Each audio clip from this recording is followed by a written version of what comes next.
Hey guys, welcome back to my channel. You're watching Iris TV, where I talk about life, personal development, and what it means to be in permanent beta. I am your host, Iris Medina Elston. Today I want to talk about goals and goal setting. So we're in the month of June, and June is the middle of the year, as I'm sure you know. But it's the perfect time to reflect on where you are with your goals. So say one of your goals was to lose 10 pounds. Like right now, you should be at the middle mark. You should have lost at least 5 pounds and have 5 more to go. Let's say one of your other goals was to change jobs by year end. You want to make sure that you fulfill the obligations of your current job, but you also want to make sure that you're spending enough time on your job search, or you're leaving your job to start your own business. Good for you. I like that idea. Again, just make sure that you have planned for it, that you have enough money set aside for the first 6 months, and that you're doing just one little thing at a time every single day, just one thing at a time, one brick at a time. Just lay one brick at a time, take it one day at a time, day by day. So yes, so there's this, planning is a big thing. There's this old adage that I strongly believe in, and that's that people don't plan to fail, they fail to plan. And I strongly believe in that. So I'm hoping and begging that you do have these amazing goals, and make sure they're huge. Make sure they embarrass you a little. Your goals should not be small. Think big. If you're gonna think, you might as well think big. You know who said that? I think Donald Trump. I loved him when he was all about business. Anyway, that's another thing. But I do, back to goals. Make sure they're big. Make sure they embarrass you. Make sure that when somebody wants to hear about your goals, that you blush a little. That's good. Those are big goals. But just make sure that you back up your goals with if you, like Grant Cardone says, 10x your goals. Make sure that you're following up with 10x effort. So, I hate the word realistic, but just make sure that it is within your ability to, your work ethic, right? So if your work ethic is not there and you're just wishing for something, there's a difference between having a goal and having a wish. So just make sure that it's a goal, and that you have made a plan on how to get there. And if you need more ideas, head on over to my blog, irismedina.com. I'll also include the information below, but just go to irismedina.com and you'll get some more ideas and more information on goal setting there if you haven't set any goals. But so again, let's say you do have goals. You did set out goals earlier this year, but you're just not there yet. I mean, you're really not alone, but that's not necessarily a good thing, right? You want to right now, effective immediately, take out your notebook. I prefer a pen and paper, and just get to work. And all that noise that you hear in the background, I'm actually at a shared workspace, so hopefully the noise will stop, and I apologize for that. So yes, get out your notebook and pen and just start writing. Just freestyle, brainstorm, just jot down ideas, but you have to do this on your own. Turn off the TV, put the phone away, and just get to thinking, get to writing. And ideas are gonna come up, and they're gonna inspire you. For me, this is something that I recommend that you try. For me, what is my ideal day? My favorite day is Saturday, and not because, I'm sure everybody loves Saturdays. Monday through Friday, most of us work, and then Saturday and Sunday. Sunday is the day right before work, and Saturday you still have an extra day. So people love Saturday for that reason. For me, I love Saturdays because I'm a new mom, and my husband and I have agreed that Saturdays I get to wake up as early as I want, and I am a 4 a.m.er, so I wake up at 4 a.m. Monday through Sunday actually. But during the week, I have my routine. I have my son, my 1-year-old, and I also have a full-time job, and I have my blog and my YouTube channel now.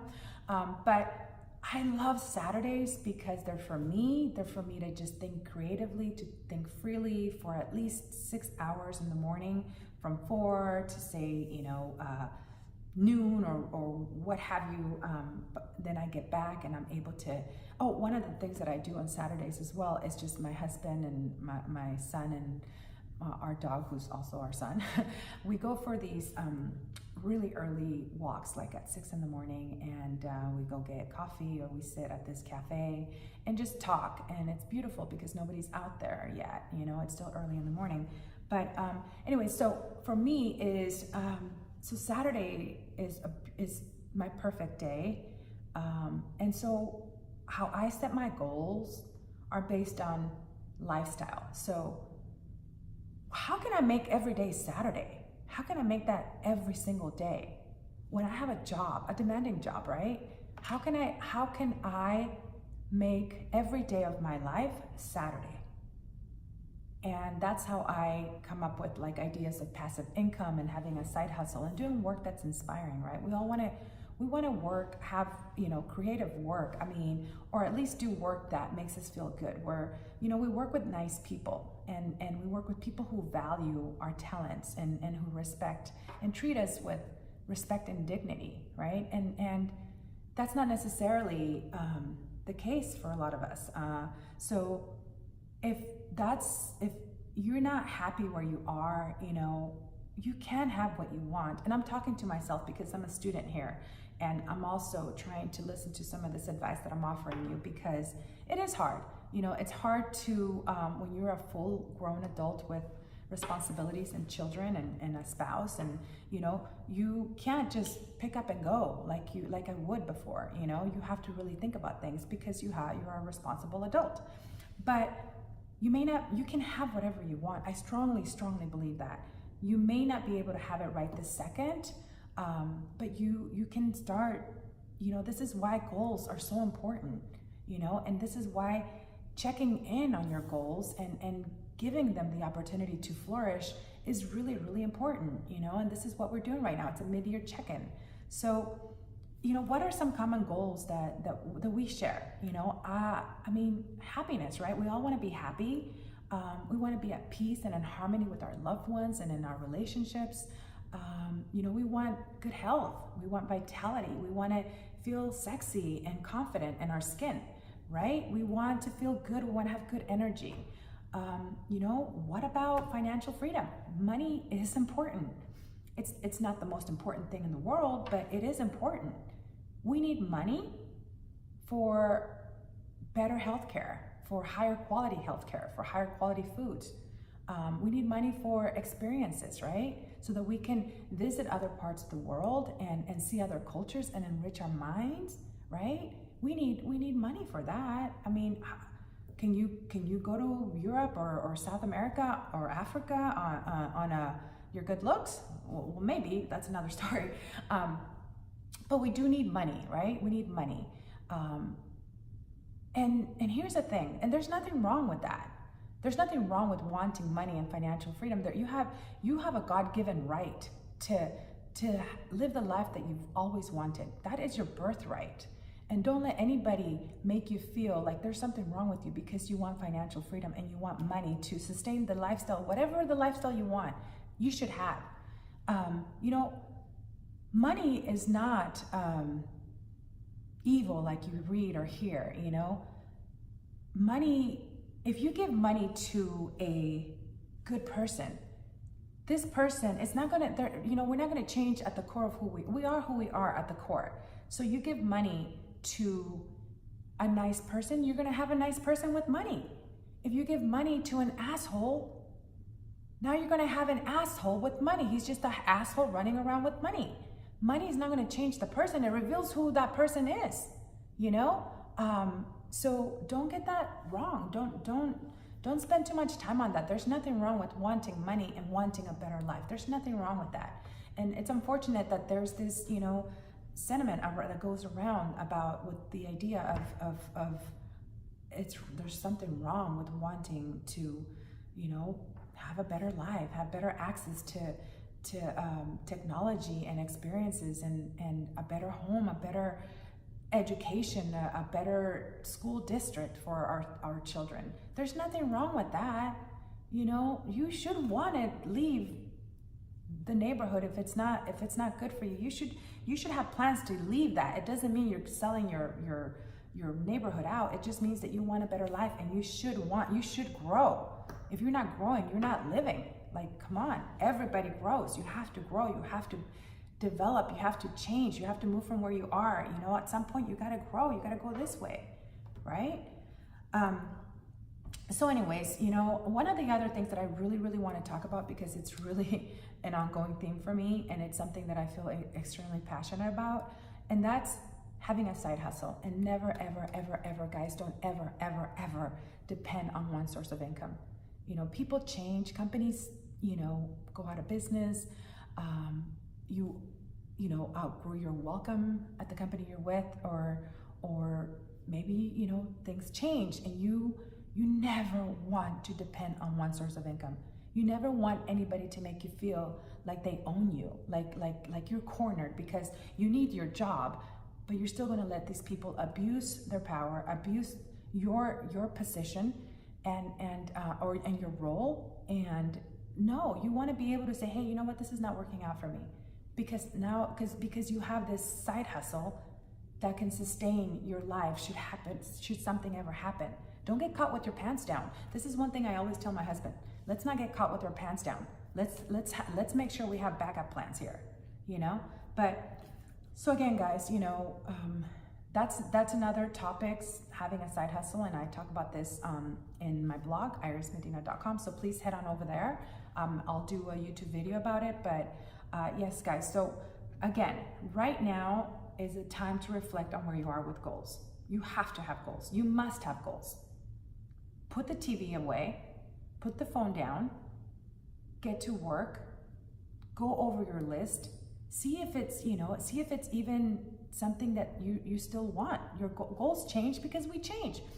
One example, Pilates for me. One of the goals I had this year was to, you know, really become proficient at Pilates. I have been taking Pilates sporadically for the past 10 years, but I decided this year that I was going to do it consistently, and that I was going to maybe eventually get, you know, back to the whole side hustle, get certified and maybe teach it.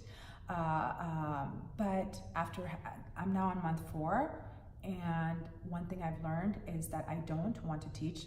I love it, but not enough to spend the $200 plus a month and take the time to go to the studio to get my money's worth and you know, put in the hours. But now that I do have the fundamentals, eventually I'd like to maybe buy a reformer and some of the other tools or equipment and put them in my home gym and do Pilates that way, right? I love the study of Pilates, but I just would never want to teach it. But I would never know that if I hadn't done this, right?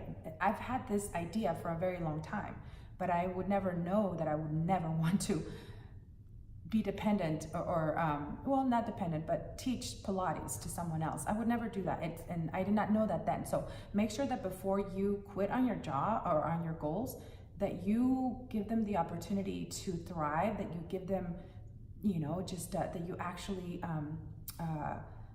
don't abandon them until you've tried them.